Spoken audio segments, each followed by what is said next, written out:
Let's start the topic preposition of time. So guys, सबसे पहले देख लेते हैं कि कौन कौन सी प्रपोजिशंस पर हम आज की वीडियो में फोकस करने वाले हैं। वो प्रपोजिशंस हैं in, at, on, during, for, since, till, until, ago, before, after, by, to, within। ये वो प्रपोजिशंस हैं जिनको हम टाइम के लिए यूज करते हैं। वन बाय वन इन सभी पर हम फोकस करने वाले हैं। So first of all take the preposition in.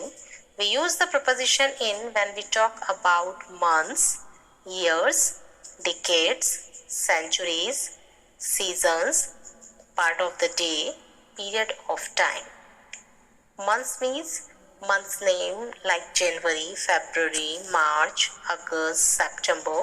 Month के नेम से पहले हम इन प्रपोजिशन को यूज करते हैं। इन जनवरी, in February, in August. Example से देख लेते हैं। My friend will come back in October. October month का नेम है, इससे पहले इन प्रपोजिशन को यूज किया गया है। अक्टूबर एक प्रॉपर नाउन है, इसीलिए इसका फर्स्ट लेटर कैपिटल में लिखा गया है। सेकेंड है ईयर्स। years like 1995, 2008, 2019। इन सबसे पहले इन प्रपोजिशन को यूज किया जाता है। इन 1995, इन 2008, इन 2019, इन 2020। इस तरह से इनसे पहले इन प्रपोजिशन को यूज किया जाता है। एग्जाम्पल से देख लेते हैं। He was born in 1998। Next है decades. Decades like 60s, 70s, 1990s। Decades इसको हिंदी में दशक बोलते हैं। उससे पहले इन प्रपोजिशन को यूज किया जाता है। In the 60s, in the 70s, in the 90s, in the 1990s। Example से देख लेते हैं। He was famous in the 90s। Next है सेंचुरीज। सेंचुरीज से पहले इन प्रपोजिशन को यूज किया जाता है। इन 1700s, in 1800s, in the 21st century। इस तरह से इन प्रपोजिशन को यूज किया जाता है। एग्जाम्पल से देख लेते हैं। We are living in the 21st century। Next है सीजन्स। सीजन से पहले इन प्रपोजिशन को यूज करते हैं। In winter, in summer, in spring, in rainy season. इस तरह से इन प्रपोजिशन को यूज किया जाता है। एग्जाम्पल से देख लेते हैं। We are going to visit there in winter। Next है parts of the day. Parts of the day like morning, evening, afternoon. इनसे पहले इन प्रपोजिशन को यूज किया जाता है। In the morning, in the evening, in the afternoon. इस तरह से इन प्रपोजिशन को यूज करते हैं। लेकिन गाइस, नाइट के लिए हम इन प्रपोजिशन को यूज नहीं करते। नाइट के लिए यूज किया जाता है एट को। At night. Noon specific time है। डे के टाइम में जब 12 o'clock का टाइम होता है तो उसको नून बोला जाता है। तो नून एक स्पेसिफिक टाइम है। स्पेसिफिक टाइम के लिए हम एट का यूज करते हैं, इसीलिए नून के लिए भी हम एट का यूज करते हैं। मिड डे, मिड नाइट, इन सब के लिए भी हम एट का यूज करते हैं। एग्जाम्पल से देख लेते हैं। He is living in the morning. Next है period of time. In 3 hours, in 1 week, in a few minutes, in a few days, in a couple of days, in the present, in the past, in the next century, in the 5 years time। ये period of time है। इनसे पहले in preposition को use करते हैं। Example से देख लेते हैं। He will go to Mumbai in a week। He will leave in a few minutes। The next proposition is on। We use preposition on when we talk about days and dates। Days के लिए हम on preposition को use करते हैं। Days like Sunday, Monday, Tuesday. इनसे पहले on preposition को use किया जाता है। मंथ के नेम से पहले हम इन प्रपोजिशन को यूज करते हैं। वीक के नेम से पहले हम ऑन प्रपोजिशन को यूज करते हैं। एग्जाम्पल से देख लेते हैं। The game will be played on Monday. He doesn't work on Sundays. Next है day plus part of the day. Day के साथ जब डे का पार्ट इंक्लूड किया जाता है तो भी हम उसके साथ ऑन प्रपोजिशन को ही यूज करते हैं। On Sunday morning, on Monday evening, on summer evening. इस तरह से ऑन प्रपोजिशन को यूज करते हैं। डे से पहले हम ऑन प्रपोजिशन को यूज करते हैं और डे के साथ जब डे का पार्ट इंक्लूड किया जाता है तब भी हम ऑन प्रपोजिशन को ही यूज करते हैं। एग्जाम्पल से देख लेते हैं। We are going to the theatre on Friday evening. Next है days of the month. Month के डेज से पहले भी हम ऑन प्रपोजिशन को यूज करते हैं। मंथ का डेज का मतलब यहाँ पर है ऑन द 15th, मंथ का 15th day, on the 31st। ये यहाँ पर डेट नहीं है गाइस, यहाँ पर डे है। मंथ के डे से पहले हम ऑन प्रपोजिशन को यूज करते हैं। Dates on 15th August, on 26th of January, on 14th of November, इनसे पहले भी ऑन प्रपोजिशन को यूज किया जाता है। एग्जाम्पल से देख लेते हैं। The Children's Day is celebrated on 14th of November. Next, special days. Special days like birthday, anniversary, wedding day, इनसे पहले ऑन प्रपोजिशन को यूज करते हैं। On my birthday, on his anniversary, on my wedding day, on the following day. Example से देख लेते हैं। I have an exam on my birthday. Birthday special day है, इसीलिए उससे पहले ऑन प्रपोजिशन को यूज किया गया है। नेक्स्ट है special part of a day. Special part of a day का मतलब यहाँ पर है like on the morning of October the 11th। Example से देख लेते हैं। Last time I met my friend on the evening of August the 14th। तो इस तरह से special part of a day के लिए भी हम ऑन प्रपोजिशन का यूज करते हैं। नेक्स्ट है हॉलीडेज विदाउट डे। हॉलीडेज के लिए हम ऑन प्रपोजिशन को यूज करते हैं जब उनके साथ डे इंक्लूड होता है, like on Easter day, on Christmas day, on women's day. अगर इनके साथ डे इंक्लूड नहीं है तो इनके साथ एट का यूज किया जाता है, at Christmas, at Easter. The next preposition is at. We use the preposition at when we talk about a specific time, meal time, holidays without day. इस तरह से हम at preposition को use करते हैं। Specific time means clock times like 9 o'clock, 12 o'clock, 6:30, 6 a.m. ये सब specific time है, तो इनके साथ हम at preposition को use करते हैं। At noon, at night, at midday, at midnight, at sunrise, at sunset, at dawn, at dusk. जो सनराइज के पहले का टाइम होता है उसको हम डॉन बोलते हैं, एंड जो सनसेट के बाद का टाइम होता है उसको डस्क बोलते हैं। ये सभी स्पेसिफिक टाइम है और इन सभी से पहले एट प्रपोजिशन को यूज किया जाता है। एग्जाम्पल से देख लेते हैं। The meeting starts at 11:30। I don't like to go out at night. He arrived at 2:30. He left at midnight. He left the place at 9 o'clock.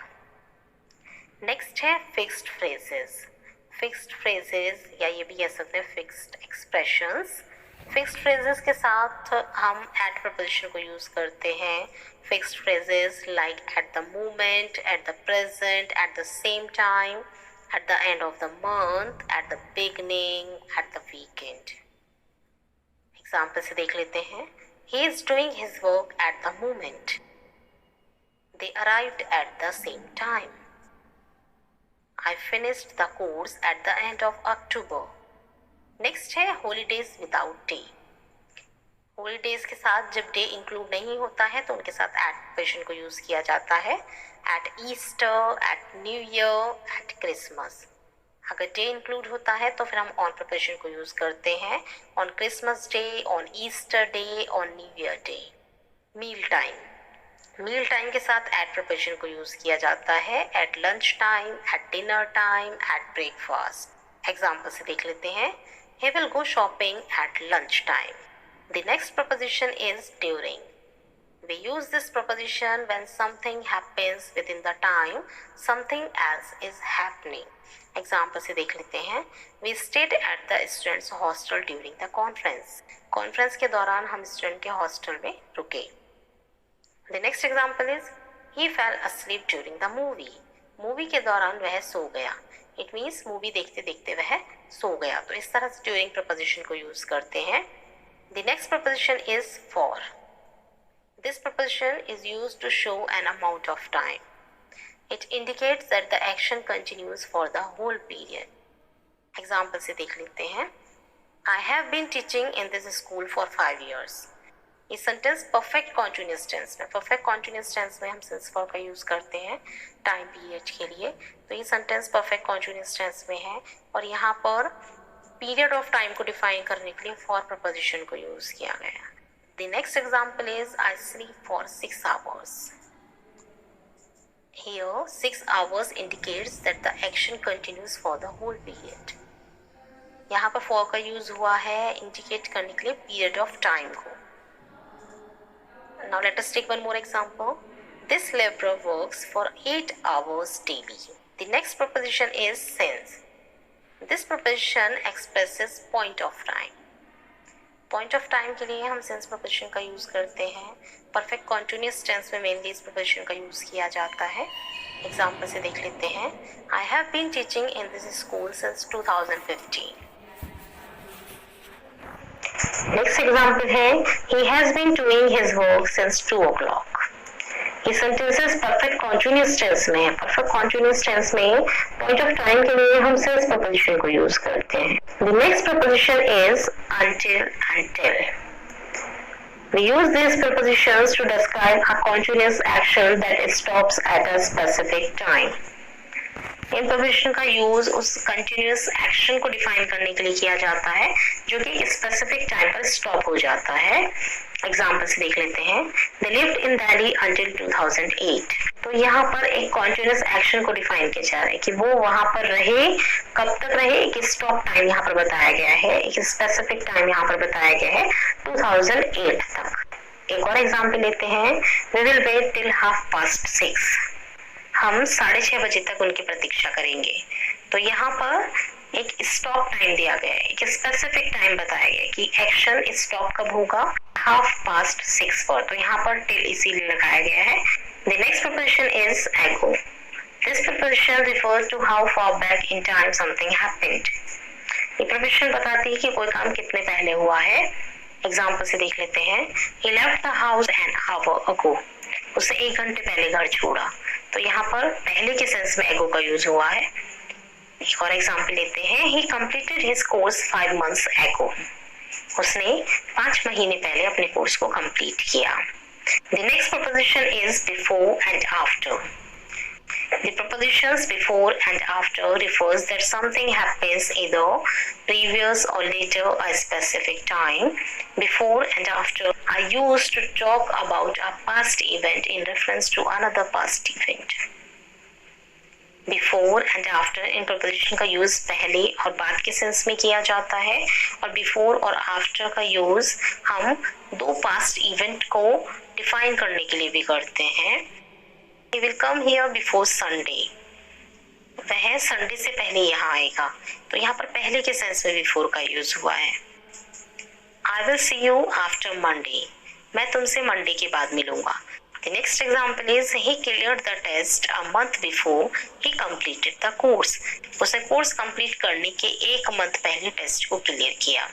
यहाँ पर 2 पास्ट इवेंट की बात हो रही है। He cleared the test and he completed the course। यहाँ पर पहले के सेंस में before का यूज हुआ है। The next preposition is by। By means not later than। Example से देख लेते हैं। He had promised to be back by 5 o'clock। By 5 o'clock means before 5 o'clock or at 5 o'clock। The next example is he will finish this work by Friday। वह Friday तक इस काम को पूरा कर लेगा। यहाँ पर फ्राइडे एक डेडलाइन है, मीन्स या तो वो काम फ्राइडे से पहले करेगा या फिर फ्राइडे तक करेगा, लेकिन फ्राइडे के बाद नहीं करना है। तो यहाँ पर इसीलिए बाय प्रपोजिशन का यूज किया गया है। The next preposition is between and and। We use this preposition to talk about time that separates 2 points। Examples देख लेते हैं। They lived in New York between 1998 and 2004। वो न्यूयॉर्क में 1998 से 2004 तक रहे। तो इस तरह के सेंस में हम बिटवीन एंड का यूज करते हैं। The next preposition is in and within। In means at the end of time, within means before the end of time। Example से देख लेते हैं। He will return in a week। वह 1 week में वापस आएगा। यहाँ पर इन अ वीक का मीन्स है at the end of the week. अगर यहाँ पर इन की जगह विद इन का यूज करते हैं, he will return within a week। It means he will return in less than a week। Within का मीन्स होता है before the end of time and in का मीन्स होता है at the end of time। एक और example देख लेते हैं. You should receive a reply within 7 days. Within 7 days means in less than 7 days. Hope you all are understand this lesson, students. Write all the details in your notebook. I will send you answer PDF on Monday. Goodbye, students.